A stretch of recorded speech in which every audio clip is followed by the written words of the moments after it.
नमस्कार. महाराष्ट्रातील सर्व जिल्ह्यातील ग्रामपंचायत पासून जिल्हा परिषदेच्या व महानगरपालिका पर्यंतच्या शेताच्या बांधापासून उद्योगाच्या उलाढालीपर्यंतच्या प्रत्येक बातमीचा आढावा सर्व जिल्ह्यासह छत्रपती संभाजीनगर जिल्ह्यातील फक्त सूर्य वार्ता न्यूज चॅनेलवर. वळूया पुढील ताज्या बातमीकडे. धक्कादायक. गंगापूर हादरले. सिद्धार्थ चव्हाणचा खुनातील संशयित आरोपीची आत्महत्या. याबाबत पोलीस सूत्रांकडून मिळालेल्या माहितीनुसार गंगापूर वैजापूर रोडवरील मुद्देश वाडगाव येथे शेतामधल्या विहिरीमध्ये स्वप्नील संजय चव्हाण राहणार मुद्देश वाडगाव वय वर्ष 22 या मुलाचा मृतदेह आढळलाय. ही बातमी परिसरात वाऱ्यासारखी पसरली. पोलीस पाटील राऊत आणि सरपंच योगेश चारू यांनी ही माहिती पोलिसांना कळवली.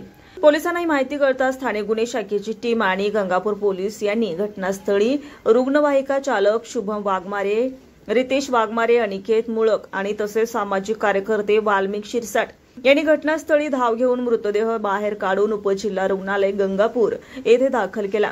त्याची ओळख पटली असून त्याचं नाव स्वप्नील संजय चव्हाण वय वर्ष 22 राहणार मुद्देश वाडगाव तालुका गंगापूर असं असल्याचं समजलंय.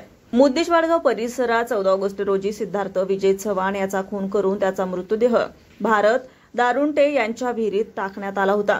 किराणा आणाय गेलेल्या सिद्धार्थला बिबट्याने भक्षक बनवले असा संशय वाटत होता, परंतु त्याच्या सायकल जवळ 100ची नोट आणि रक्ताचे डाग विहिरीपर्यंत पाडल्याचं निदर्शनास आल्यावर त्यामुळे सिद्धार्थचा मृत्यू बिबट्याच्या हल्ल्यात झाला नसून त्याचा खून करण्यात आल्याचं त्यांची आई सुरेखा विजय चव्हाण यांनी गंगापूर पोलीस ठाण्यात अज्ञात आरोपी विरुद्ध तक्रार दिली. त्यावरून पोलीस निरीक्षक कुमारसिंग राठोड आणि स्थानिक गुन्हे शाखेचे पोलीस निरीक्षक राजपूत आणि त्यांची टीम समांतर तपास करत असताना त्यांना स्वप्नील चव्हाण यांच्या घरात रक्ताचे डाग असलेले कपडे आढळून आले. त्यामुळे स्वप्नील चव्हाण यांच्यावर पोलिसांचा संशय बळावला. तपास करत असताना स्वप्नील हा 2 दिवसांपासून घरी आला नसल्याचं नातेवाईकांनी सांगितल्यामुळे पोलीस तपास करत होते. दिनांक 18 रोजी गट नंबर 18 मध्ये असलेल्या संतोष गंगाधर चव्हाण याच्या विहिरीत स्वप्नीलचा मृतदेह पाण्यात तरंगताना आढळला. त्याला बाहेर काढून गंगापूर येथील रुग्णालयात त्याचे शवविच्छेदन करण्यात आलं. 12 वर्षीय सिद्धार्थ चव्हाण हा संशयित आरोपी स्वप्नील चव्हाण यानेच केला असल्याने पोलीस आपल्याकडे पकडतील या भीतीपोटी त्याने शेतातील विहिरीत उडी घेऊन जीवन यात्रा संपवल्याचं तपासी अंमलदार पोलीस निरीक्षक कुमारसिंग राठोड आणि स्थानिक गुन्हे शाखेचे पोलीस निरीक्षक राजपूत यांनी आमच्या प्रतिनिधीशी बोलताना सांगितलंय. सिद्धार्थच्या खुनाचं कारण अद्याप स्पष्ट झालेलं नाही. पुढील तपास पोलीस अधीक्षक विनय कुमार राठोड, अपर पोलीस अधीक्षक अन्नपूर्णा सिंह, उपविभागीय प्रभारी पोलीस अधिकारी गौतम तापारे यांच्या मार्गदर्शनाखाली सिद्धार्थच्या खुनाचा तपास पोलीस निरीक्षक कुमारसिंग राठोड तर स्वप्नील चव्हाण यांच्या आत्महत्या प्रकरणी तपास पोलीस उपनिरीक्षक मस्के गंगापूर पोलीस ठाणे आणि स्थानिक गुन्हे शाखेचे कर्मचारी संयुक्तिक तपास करतायत. दोन्ही मयत हे सख्खे चुलत भाऊ असल्यानं आश्चर्य व्यक्त होत आहे. सिद्धार्थच्या खुनाचं कारण अद्याप स्पष्ट झालेलं नसल्यानं परिसरात चर्चेला उधाण आलंय. सूर्यवार्ता न्यूज गंगापूर, छत्रपती संभाजीनगर. सूर्यवार्तामधला प्रकाश सातपुते बोलतो.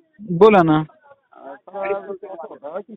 मुद्देश वाडगावचे जे 14 तारखेचा जो केलेला मुलगा आहे त्याच्या संदर्भातला जो कालचा जो आत्महत्या केलेला मुलगा तो संचित आरोपी का सर? हो आरोपी, निष्पन्न आरोपी तो. हो का? हा, निष्पन्न झालाय. निष्पन्न अगोदर झालेला आहे. तर त्या भीतीनेच त्याने ते आत्महत्या करून घेतली. नेमकं त्या तुम्हाला काही संचित आढळला का? हा, त्याचं सीसीटीव्ही फुटेज वगैरे आहेत. त्याचे रक्ताने माखलेले कपडे जप्त आहेत. हो.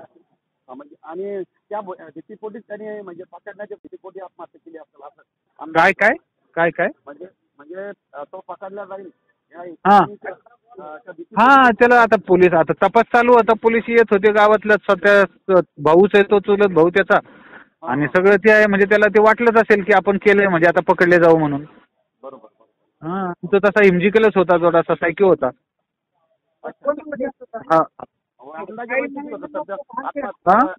म्हणजे कालचा जो आरोपी आहे संचित त्याचा अंदाज वय किती होतं? वय साधारण 22 वर्ष.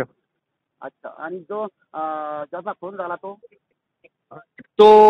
12 वर्ष. 12 वर्ष. म्हणजे दोघांचे सख्खे चुलत भाऊ होते का? सख्खे चुलत भाऊ. चालेल. ओके सर, धन्यवाद. हा, ओके.